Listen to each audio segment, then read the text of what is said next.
BMW has messed up again.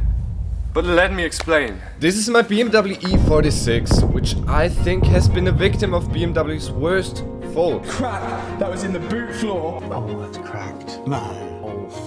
The rear subframe mounts tend to crack, which in some cases leads to knocking or squeaking in the rear. Every E46 will suffer from it and make it unsafe to drive, as the rear suspension can literally rip out of your car. Which is a shame, because the E46 otherwise would be the best 3 Series ever made. But what makes me angry? BMW should have known better, because the E36, the predecessor of the E46, had the same issue. And in this video, we'll be doing a simple fix by welding some plates on that prevent these cracks forever. But you're about to find out why that might not necessarily be the case. Please help me, I don't really feel like cutting up the whole rear subframe. I'm going to start with removing the rear suspension. So let's start. Well, at first we are going to take out the exhaust, which is held up by a few bolts in the back and a few ones in the middle and in the front. So we now have removed the exhaust, and next step we're going to take away the braking parts. So at first we're removing the clip, and then we can remove the 2 bolts that hold in the brake caliper. In order to reach the bolts, we needed to remove the bolts from the damper. And now the caliper is off. Let's do the other side.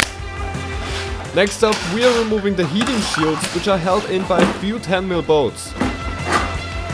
Now we are unplugging the ABS sensors and the brake pad wear sensor. Let's take out the springs. Yay!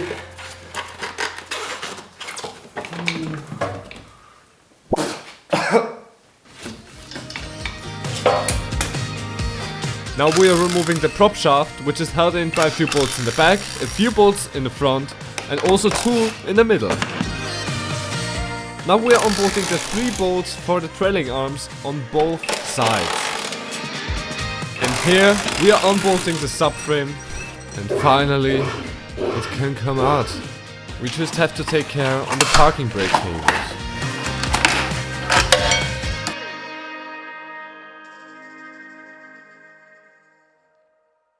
My E46 makes a mysterious clunking noise that has been haunting me for the past 4 years. I just can't seem to figure that out. But maybe we can do it now. Just make sure to stick till the end, because we are still doing the rear subframe fix later in that video. Here is the rear subframe from this car, and here is the other subframe from the other car, from the silver one. I turned the drive shaft in both directions, and so you can see how much play there is in the differential and in the whole drivetrain. And there is one thing I've noticed. When I turn at the differential input, there is just a little bit of a play, and you can feel just a bit in the subframe. When I do the same thing on the subframe from this car, you can feel a lot more of vibration in the subframe, and I kinda know why. And it is actually my fault. I've actually used a polyurethane bushing in the rear for the differential, but it is the hardest one on the market. And the bushing should actually absorb all the shocks from the differential. But this is the hardest one on the market, so it might be that all of the shocks from the drivetrain, from the differential, just directly transfer into the subframe, and therefore it is knocking in the car. And here is a brand new rear differential bushing, and it is actually fluid filled, so it has some oil in it. So hopefully we can fix this knocking sound for once and for all with this bushing, when I'm even able to put it in without breaking it, because these bushings are very fragile. I've already destroyed 3 bushings in my past. So let's remove the potential culprit, the polyurethane bushing. Here's the bushing. And we're using some dry lube in order to get it in more easily. So now the differential bushing is in here, and I'm pretty happy because I haven't destroyed it. So let's reinstall everything on the rear subframe, and then we can test it out. Now we are going to put back in the whole rear subframe, I want to know whether I've solved the issue for once and for all or not. So let's redo everything we've did so far. And now it's the time. We have put every single bolt on. We have torqued every single thing. We are trying if this bushing solved our issue. Now we are trying to wiggle the drive shaft. It is even louder. This car, I hate it. At this point I have done so many things to that car and I don't know what I'm going to do now, to be honest. This isn't normal, and to be honest, I think even if we're just trying to start the car and put it in gear, I don't think anything will change. Guys, I don't know what to do. Yesterday was really sobering, but we have to continue our work and hopefully we can fix the issue with another solution in this video. The rear subframe mount. And to be honest, this is my only hope I have left. If the following repair doesn't bring any success, nothing will. So I have bought some plates that just get welded on there. And hopefully this strengthens all of the sections, all of the mounts, so that there aren't any cracks anymore in the future. Yeah. But oh, how naive was I? Because we are going to uncover something the pre-owner did. I already knew he had done something to the rear subframe mount, but I never took a closer look on that because everything looked fine. But we are going to find out why that isn't the case. As you can see here, it already got welded, but it didn't get welded very good, to be honest. It seems like the whole rear subframe mount just ripped out of the car. Exactly like on the silver one. But why do these cracks even happen? The engine sends torque to the back wheels through a long rod called the prop shaft, which connects to the differential to distribute the torque. This force causes the entire subframe, which holds the wheels and suspension, to rock up and down, leading to stress and cracking on the mounts over time. And I really hope that that's the reason why this E46 is clunking. I really hope so. So at first we're going to take out the fuel tank. So let's disconnect all of the fuel lines. There are two directly on the bottom of the tank that you need to disconnect. And then we're disconnecting the fuel filler hose. Unbolting the fuel tank in the middle. So we're quickly going to take out these two studs here, because then we can pull out the tank more easily. This is easy.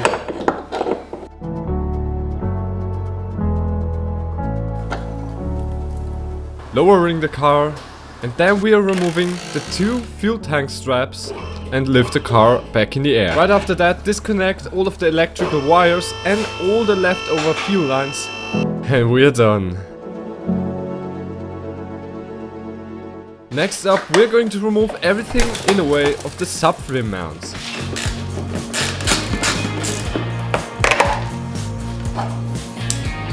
Yeah, we are also removing the fuel filler neck, which is held in by two nuts. And in order to check for cracks, we need to remove all of the paint, because otherwise we can't see them. So let's cross our fingers that no crack hides under here. This here doesn't look very good, and it's actually a bit cracked. So the only real issue is this side here. The other ones are looking perfect. This one looks perfect. This one also, and this one also. Yeah, this is my only headache here. Probably I should take out all of this here and re-weld it properly, but I'm not going to do that because this is way too much work. So I think I'm going to grind down all of these here and just put the plate on here, and this should be fine then. At least I thought so, but we are going to find out in a moment. Guys, that's one thing I've just noticed. So the problem with this here is when I'm putting the panel on here, it will fit nicely against all of this here. so it will sit flush. If I'm doing the same thing here, we have the problem, it won't sit flush here, this sits lower than this here. So therefore the subframe will not sit perfectly straight, it will sit like that a bit. Guys, please help me, I don't really feel like cutting up the whole rear subframe. I don't trust it right now, and especially if my girlfriend drives this car, I don't want her to have any troubles with it. There's a panel above here, and it is spot welded with 3 spots. But right now I don't really think that this is even spot welded above. You know, I have never done something like this before. I have never done a structural mount where it all has to be so perfect and it all has to be aligned properly. Let's just cut it out. And here we go again, with an angle grinder in my hand and with little to no confidence at all that we can repair it. But we're doing it nevertheless.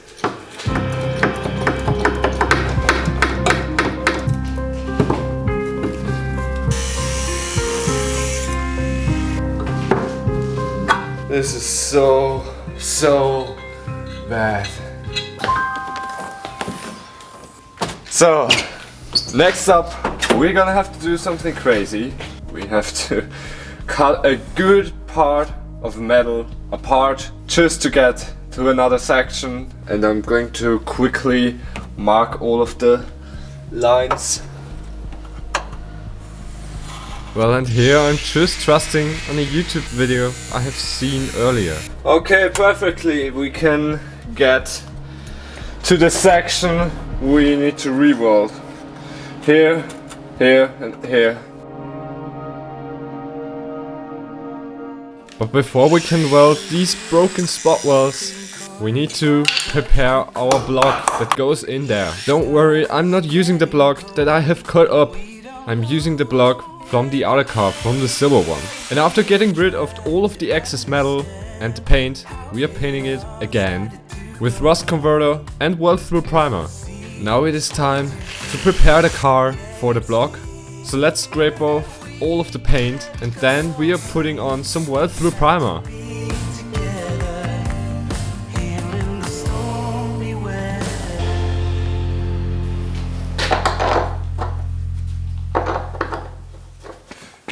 Next up, we're going to need a subframe, which we can bolt on to make sure that the block is in the right position. So therefore I'm using the old subframe from the silver one. So let's get everything out of the way we won't need.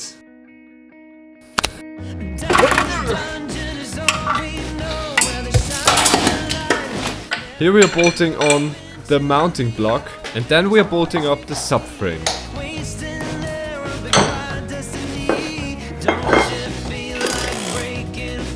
Now we should be ready to weld on the spot welds at the top. Well, almost. We just need to get rid of the paint and then we can weld. And done. Let's get rid of the subframe. Here we are creating a template for the new metal. And here it is. Isn't it fitting beautifully? There are just 2 things left to do. We need to create holes for the spot welds and put on some weld through primer. So we have a small crack here. So we're going to drill a hole here and then we're going to weld it shut. Ta-da! Done! And again some weld through primer because I scraped everything in the process and I don't want any bare metal there. Let's put in the metal that needs to be welded and fix it with a stud. And right after that we can weld it.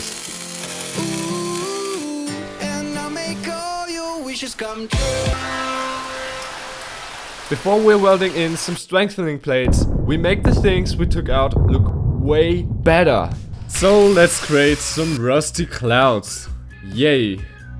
Let's blow off all of the dirt and then we're putting on some rust converter, which also acts as paint.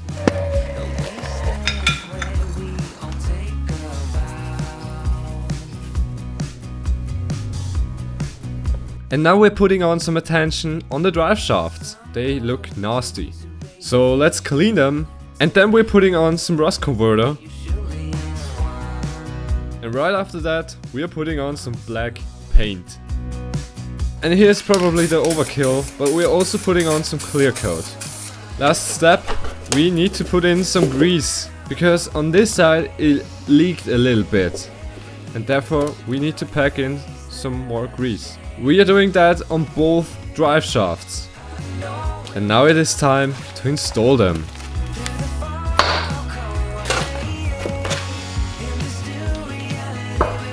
Last item that needs some attention, the differential. It looks so rusty and old. Well, it is actually old and it is also rusty, but after scraping it off and putting on some rust converter, it looks great again. And here we're just putting on a little bit of paint. And the differential case cover gets the same attention. First we're removing all of the dirt. And then we're putting on some edge primer and paint. Time for assembly. Let's clean the mating surface from the differential and put on some RTV and some Loctite onto the bolts. So now after letting it sit for about 5 minutes, we can put on the cover, finally. We are witnessing a great moment. Painting this differential took so much time. Wow, this looks really cool. This is going to be fun. Yeah. This is a heavy boy. I don't want to destroy the new paint.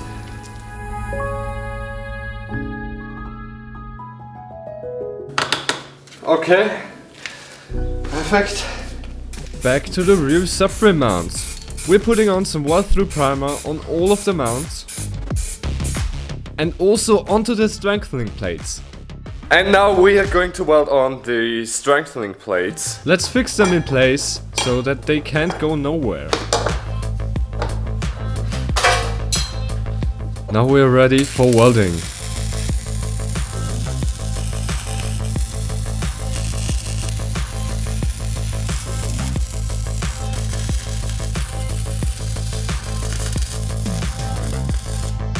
And now we're preparing the plates in the back for the right hand corner. It also gets fixed into place with a stud. Time for welding. And also hammering. And more welding. Round 2. The other side. Fixing into place. Welding.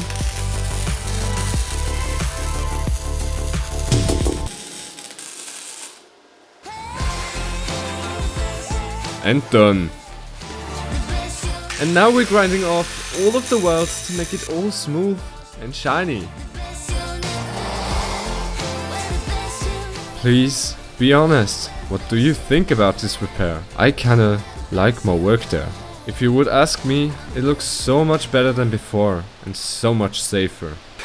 Yesterday we have finished all of the subframe mounts and now they are reinforced. Next up, we are going to remove all of the underseal there, and I'm going to do that quickly. So now the car is safe again, but it looks horrible. While we're in there, we also should restore the rest of the underbody above the suspension, right?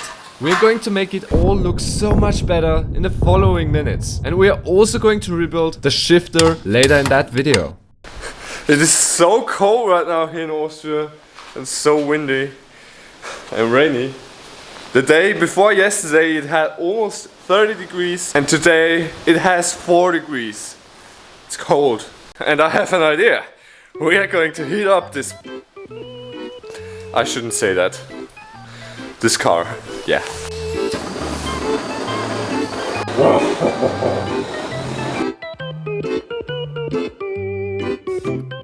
Okay. But fire was not the solution to my issue. And after grinding away all of the underseal for about 2 days, finally finished! Yes! Take a look at that. Not even a single place with some underseal left there. So let's put on the rust converter, aka the primer.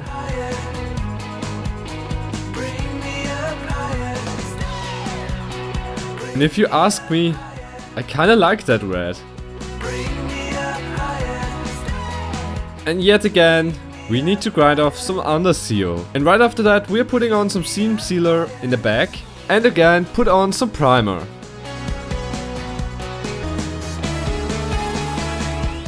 And next step, we are now going to put on some underseal. And therefore I have a special chemical. And now we're putting on some underseal wax. And I'm not gonna lie, it kinda looks like a McDonald's car, because it also has the same colors like McDonald's. The rest of the under tray is going to get white, and here we are also putting on some seam sealer.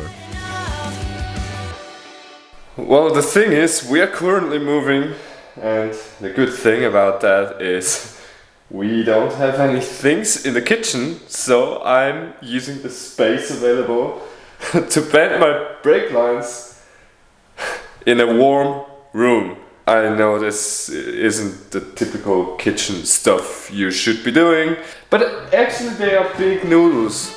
Big steely noodles. Right? I mean spaghettis. Yeah, the kitchen wasn't the right place, so we are going to do that outside. The car is finally ready to receive all of the parts again. And I'm so happy because this took way longer than I want to admit, to be honest.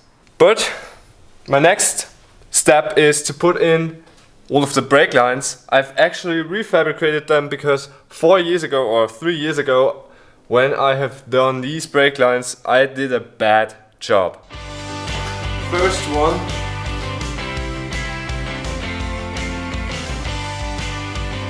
I think this will need a few hours now. Well, a few hours later I decided to do the fuel tank, so let's clean it.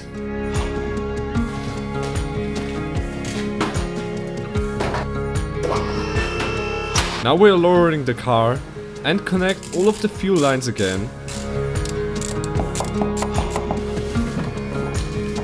And now we are installing the fuel tank straps again and the nut in the middle. We are also cleaning the fuel tank from the bottom. Connect the fuel filler neck again. We are going to put in the rear suspension. Yay! Yeah, right, we are going to do that. But at first we need to install both studs for the rear subframe. And now we can install the rear subframe, finally. Except that the rear subframe wasn't high enough, so we need to raise the rear subframe a little more in the air.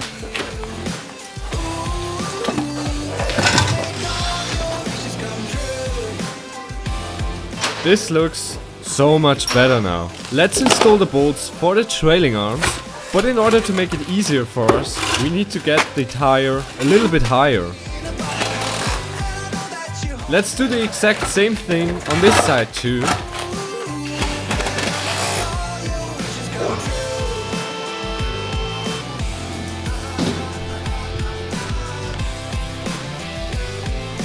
You and me, we've finally done it! And it looks so cool. We just need to torque everything and put back the torque strut. 24 Newton meters on the small bolts and 77 on the big nuts and also on the big bolts at the back. I'm now quickly going to finish the rear suspension, but first we are going to rebuild the shifter. As you can see here, it has a lot of slop, up and down movement. That's disgusting. So let's remove the boot that covers the gear lever mechanism. I now did remove the whole shifting linkage, and now we are going to change that bushing here. So therefore you need to twist the bushing to the left and then you get out the shifter. Install everything in reverse order. And now we're removing the small bushing in front of the gear linkage. Put on some dry lube and press it in using your fingers. And done. Now let's install it back into the car.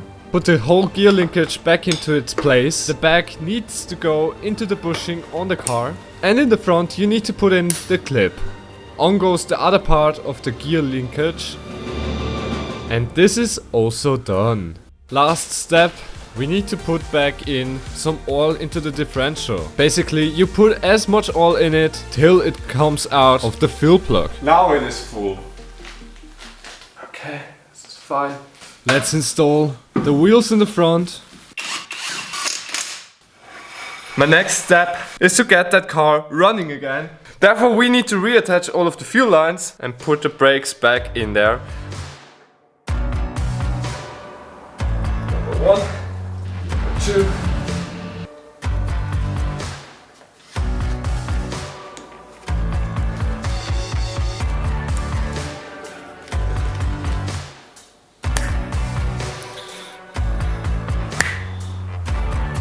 So, everything is back together. We are going to put the car down now and then we can try it out. Oh. We have no power at all. Battery is dead. Minus and plus.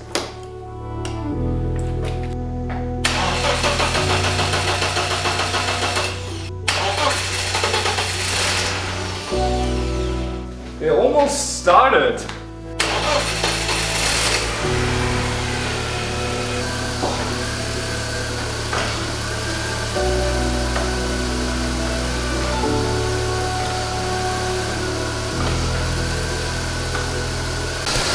Well guys, the car still has the clunks and it did not get better, but the car works and you can shift it so easily now without any like hard shifts. It's just perfect. It feels, the shifter feels so much better.